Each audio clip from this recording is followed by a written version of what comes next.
坤卦，大地的沉默与温柔的力量。各位朋友，大家好，今天我们要聊的主题是易经里最温柔的一卦，也是最被我们忽视的一卦——坤卦。说起易经，大家脑子里第一个蹦出来的，估计都是天行健，君子以自强不息的乾卦。确实，我们生活在一个崇尚奋斗、崇尚当主角的时代，每个人都想成为那条飞龙。但你有没有发现，无论龙飞得再高，它最后总得降落在地面上。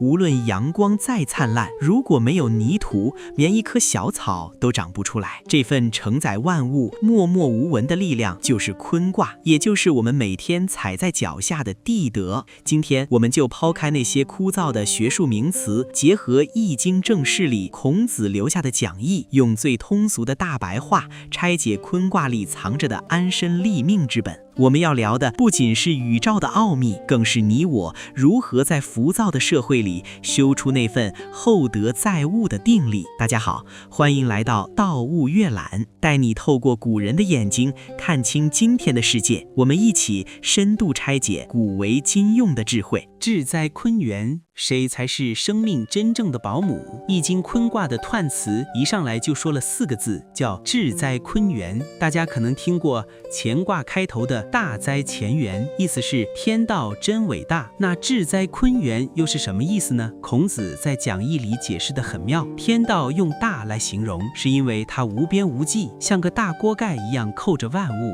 而地道用志来形容，这个志就是极点落实的意思。资始与资生，灵感与执行的对话。通俗点说，乾卦是资始，坤卦是资生。乾天就像是阳光，是指令，是那个它是给你一个想法，一个生机。坤地就像是土壤，是水分，是那个从到万物的过程。孔子打了个比方，乾元就像父母里的父亲，主师，也就是给个种子；坤元就像母亲，主受，也就是接纳这个种子，然后用自己的血肉把它一点点养大。你回想一下，你的理想，你的目标，那是谦，但你为了这个理想，每天早起贪黑，查资料，做方案，克服困难，这些脚踏实地的行动就是坤。没有坤卦的承载，你的理想就是一阵风，吹过去就没了，什么都留不下。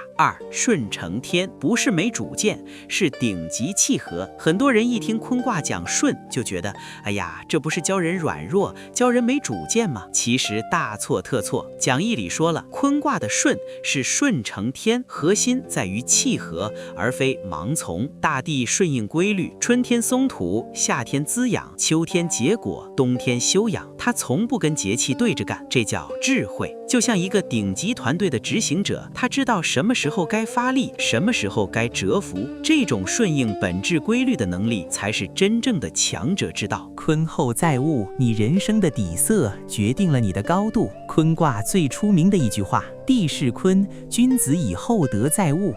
厚的是底蕴，不是脸皮。大地之所以能长出大森林，托起大城市，是因为它够厚。大地的厚度不是面上那层土，而是地下的岩层、矿藏、水脉，是亿万年的积累。对应到我们人身上，这个厚就是你的学识、你的阅历、你的抗压能力。现在的年轻人很容易焦虑，为什么？因为德不配位。你的财富、名声是那个物，你的修养和能力是那个地。地太薄，压2块砖就裂了；地够厚，托起摩天大楼都不带晃的。所以当生活给你压力的时候，先别忙着抱怨压力大，先问问自己的土层加厚了没有。载的是担当，是不挑食的格局。大地最伟大的地方在于它不挑食，它既承载娇艳的鲜花，也容纳丑陋的乱石；它既滋养善良的小鹿，也包容商人的经济。它不排斥，不抱怨。这种格局放在职场上，就是你能不能容得下比你强的人，能不能忍得了那个脾气古怪的同事。这就是孔子说的含宏光大的意思。含是包容，把那些不顺心的事儿吞下去化掉；宏是宽广，心大了事儿就小了；光大是最后把这些包容转化为生机，就像大地把落叶和垃圾转化为肥料，最后长出更美的花。品马的哲学为什么要慢半拍？坤卦有一个很奇特的象征，叫品马，也就是母马。为什么不用牛，不用羊，非要用母马？孔子解释说，马是践行的，母马既有跑千里的能力，又有极度的耐力和顺从性。它不像公马那样张扬好斗，但它能负重前行，走得最远。先迷后得，职场人的避坑指南。坤卦里有一句非常有哲理的话：先迷失，后顺遂，先迷后得。这句话简直是写给所有急于求成的人看的。坤卦告诉我们，在一个系统里，如果你不是最高决策者、前卫，你非要抢着当主角，急着出风头，你一定会迷失，因为你抢了规律的先，乱了阵法。反过来，如果你先观察，先配合，等看清了局势，再顺势而为，你反而能找到那个常道，也就是成功的捷径。这不叫懦弱，这叫后发制人。柔顺顺离，态度温和，骨子坚硬。坤卦的底色是柔顺，但最后落脚点在真。真就是底线，就是原则。大地随你怎么挖，随你怎么踩，它都顺着你，但它从不改变自己作为土壤的本质。这就是君子的处世之道。沟通的时候，态度可以像大地一样柔软顺从，但设计原则的时候，内心要像磐石一样坚定不移。德朋与丧朋，西南与东北的战略博弈。坤卦里最难懂的一句，估计就是西南德朋，东北丧朋了。这讲的是人生在不同阶段的社交策略。西南德朋，在舒适区寻找盟友。在方位上说，西南是坤卦的本位，在这个阶段，你处于顺境，资源充足，这时候你要与类型广结善缘，寻找志同道合的伙伴，大家一起把蛋糕做大，这叫德朋之利。东北丧朋，在孤独中完成蜕变。东北是艮卦的位置，主止，在这个方位土被木克，你会感到压力巨大，甚至有些老朋友旧资源会离你而去。丧朋，很多人在这时候会慌，会去跪求别人留下来，但讲义里说丧朋乃终有庆，意思是有些不合时宜的关系散了，反而是好事。这时候你应该像大地一样静下来，守住你的安贞。这种孤独是上天给你的深度复盘期，当你熬过了这段孤独，守住了本心，最后的庆，也就是那个大大的惊喜，就在前面等着你。听到这儿，你可能已经发现了，坤卦教给我们的并不是一种卑微的生存哲学，而是一种以退为进、以静制动的顶级智慧。它告诉我们，成功不仅需要阳光，也就是钱，更需要承载阳光的泥土，也就是坤。做人要厚，也就是底蕴深；做事要柔，也就是方式顺；心静要真，也就是原则定。西南与东北的博弈，人生的地理策略，在坤卦的卦辞里有两句像密码一样的话：西南得朋，乃与类行；东北丧朋，乃终有庆。很多朋友看到这儿就犯晕，看个卦还得带的指南针吗？其实这讲的是人生的进退战略。西南得朋，顺境时的资源整合。孔子在讲义里提到，西南方位在后天八卦里就是坤卦的家。在五行里，西南涉及火和金，坤是土，火生土，土生金。这说明什么？说明在西南这个位置，环境是生你养你的。通俗理解，当你处于西南阶段，意味着你正处于自己的专业领域、熟悉的社交圈或者一个上升发展的环境里。这时候你要得朋，也就是广结良缘。职场应用，不要一个人单打斗赌，要寻找能和你产生生化作用的伙伴。这时候的包容是更有价值的，因为你的土德越厚，能吸引来的金子就越多。东北丧朋，逆境时的断舍离，而东北方是艮卦的位置，五行属木，木是克土的，所以在这个方位你会感到压力，会失去一些伙伴。终有庆的秘密，讲义里说丧朋乃终有庆，这其实是一种极高的人生辩证法。有时候失去一些消耗你的社交，一些拖累你的资源，反而是一种解脱。在东北这个止的位置，艮主止，你要做的是回缩，是安贞。深度启示，当你感到孤立无援时，不要怕，这是上天在帮你做系统清理。只要你像大地一样稳定，不乱阵脚，这种暂时的丧，最终会转化成更大的吉祥。先迷后得，二把手的顶级智慧。坤卦里最扎心的一句话，叫君子忧行，先迷常道，后顺得常。为什么争先会迷路？孔子在讲义中直言不讳，坤道是以后为宝。如果你明明处于坤位，执行者、配合者、辅助者，却偏要抢在谦位前面，这就叫乱了常道。生活案例，在一场马拉松里，一开始就疯狂冲刺的人，往往在中途就力竭迷失了；而那些先保持跟随、观察节奏，最后才发力的人，往往能稳稳夺冠。这就叫后顺得常。后发制人的逻辑，这不是教你偷懒，而是教你先观察后行动。谦是始，提出一个创意，一个指令；坤是终，把它落地，把它做成。如果你还没听清指令就盲目乱跑，那不是努力，那是添乱。君子的智慧在于先让子弹飞一会儿，等看清了风向，再以大地的厚重承载力去收官，这叫天使之，地中之。安贞之极，在这个浮躁时代，修一颗定心丸。坤卦最后给出的操作建议是4个字：安贞之极。什么是安？大地最强大的能力就是安，不管上面是打仗还是盖房，不管环境是污染还是美化，大地的核心永远是安稳的、静止的。孔子说：静者必明。一个人只有心安了，才能看清世界的真相。什么是真？真就是底线，是职业操守，是人格的硬度。讲义深度解析。坤卦虽然柔顺，但它不是橡皮泥随你捏，它是柔中带刚。你可以顺应职场规则，可以礼貌待人，但你内心的那个真，也就是正道，不能丢。如果你为了顺从而丢了原则，那就不叫坤德，那叫奴颜。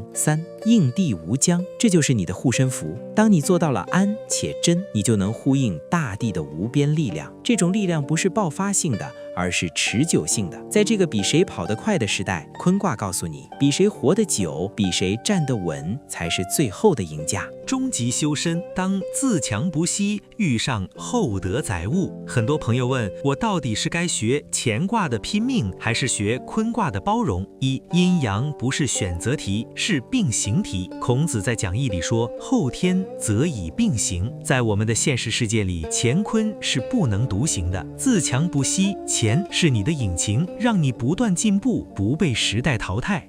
厚德载物，坤是你的底盘，让你在高速行驶时不至于翻车。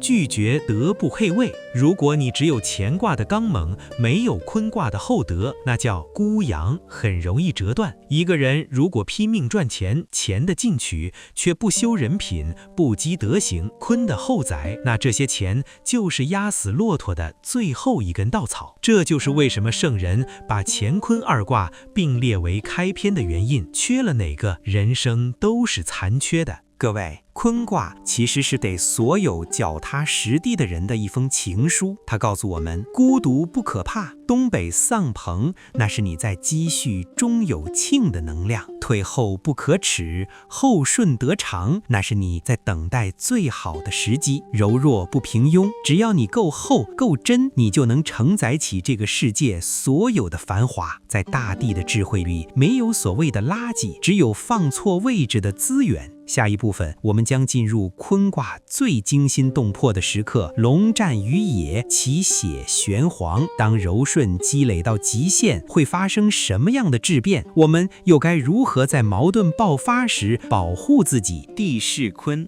为什么是势而不是道？在乾卦里，圣人说的是天行健，讲的是一种永不停歇的运动。但在坤卦，圣人换了一个词，叫地势坤。势，实力的积累与爆发力。孔子在讲义里专门解释了为什么要用势这个字。天是气，地是形，天道无影无踪，我们只能通过它的运行形去感受它。但大地是有形状的，有物质的，有厚度的。势就是力量的积蓄。讲义里说，势这个字下面是个力，代表地道的力量是实实在在的。大地承载山川、河流、矿产，这些具体的物质堆积在一起，就形成了一种不可阻挡的势。生活启示，这告诉我们，坤卦的智慧不是让你做白日梦，而是让你去积累你的存款、你的技术、你的作品，这些看得见摸得着的形，最后都会汇聚成你人生的势。有势的人不需要大喊大叫，站在那里就有威慑力。2. 刚柔并济。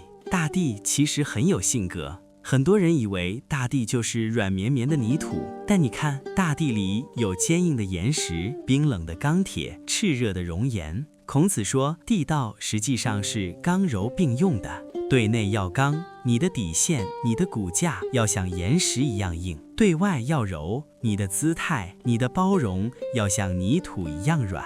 这就是坤卦教给我们的。最好的修养是外表温润如玉，内心坚如磐石。厚德载物，做那个托底的人。我们要聊聊这句家喻户晓的名言：君子以厚德载物。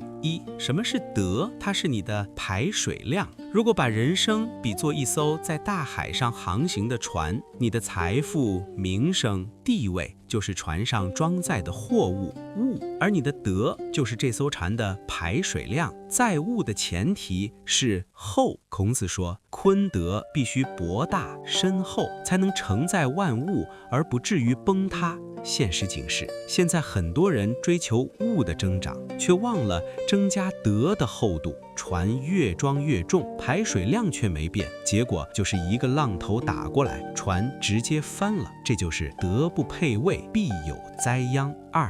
载物，一种不挑剔的格局。大地载物有个最伟大的特点，它不挑拣。大地承载好人，也承载坏人，承载鲜花，也承载粪尿。职场智慧，真正的顶级领导者都有这种载物的坤德，他能容得下比自己强的下属，也能忍得住那些琐碎的麻烦，甚至能消化掉别人的误解和攻击。他像大地一样，把所有的负能量吸进去，转化为养分，最后长出成果来。中和之功，如何修成玄德？讲义里提到一个很有意思的概念，叫玄德。这是一种超越了普通刚柔的境界。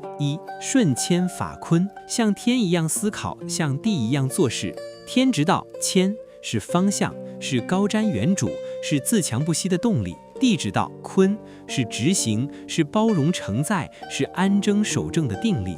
孔子告诉我们，君子要顺谦法坤。如果你只有谦的刚猛，你会变得狂妄；如果你只有坤的柔顺，你会变得卑微。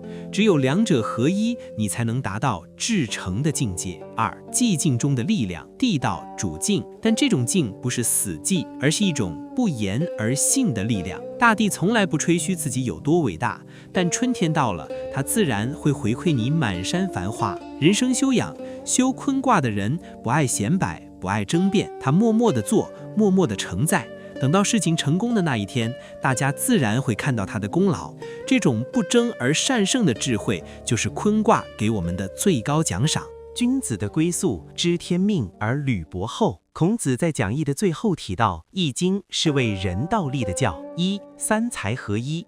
君子通过学习坤卦，把自己的德行修得像大地一样薄厚，再向上沟通天道的清明，这样人就成了三才的核心。你不只是一个普通的人，你成了天地能量的交汇点。最后的提醒，慎而穆待。讲义里反复叮嘱我们要慎而穆待。坤道的修行是一辈子的事，就像大地每天都在承载，没有一天会罢工。总结一句话，在这个人人都在求快求鲜的时代，愿你能修出一份厚的智慧，修出一层厚的底蕴。大地无言，却养育了我们每一个人。坤卦教会我们的不是忍气吞声，而是一种大象无形的承载力。当你感到生活压得你喘不过气时，别忘了你脚下的大地正在承受着比你重1000万倍的重量，但它依然能生发出最美的花朵。记住这8个字，厚德载物，安贞之极。只要你的根扎得够深，心守得够稳，无论外面的风怎么吹，你都能在这片厚实的大地上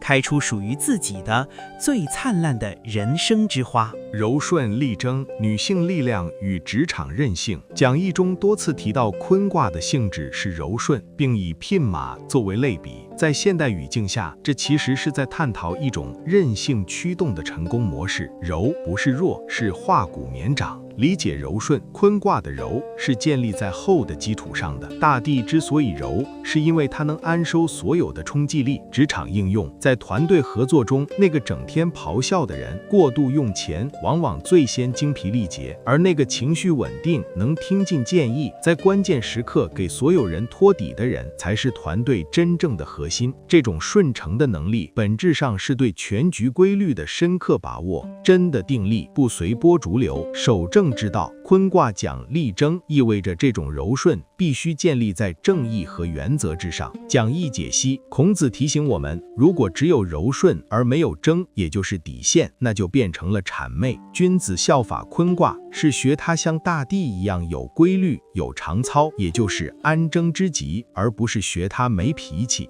龙战于野，当柔顺遇到极限。坤卦的最后阶段有一个惊心动魄的象，龙战于野，其血玄黄。这意味着当阴气盛极而阳气欲入时，必然会发生碰撞。讲义深度解析，当你的坤德积累到一定程度，想要向谦位转型，或者当你承载的压力达到极限时，冲突就会发生。生存策略，讲义告诉我们，这种时候最考验中和之功。如果你能保持玄德，玄黄交织，代表阴阳和谐，就能把冲突传化为新生的动力。坤卦给我们的5大人生锦囊：一、根基锦囊，先做大地，再做太阳。在你羽翼未丰时，不要急着去统领天下的生化，而要先学会滋生，先积累实实在在的物质和技术储备，这就是你的地势。2、社交锦囊，看清你的方位，顺境西南时要寻找朋类，整合资源，不要独食；逆境东北时要学会丧朋，主动切断无效社交，在孤独中完成自我的安争升级，终究会有大吉庆。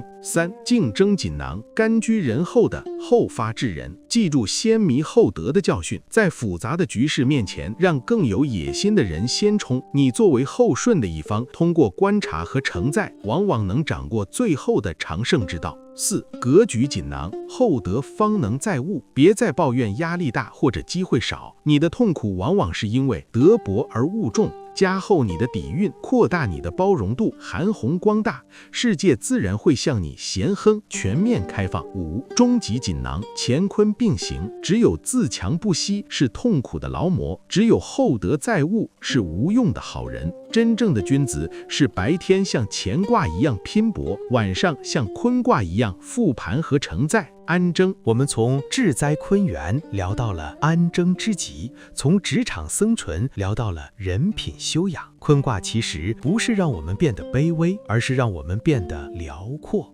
在这个时代，做一个刚健的人不难，难的是做一个博厚的人。大地默默承载了万物，他不需要证明自己，因为万物皆在他怀中。愿你也能修得这份大地的智慧，在纷繁复杂的世界里站得稳，拖得住，走得远。感谢您的耐心聆听，易经的智慧博大精深，我们下期再见。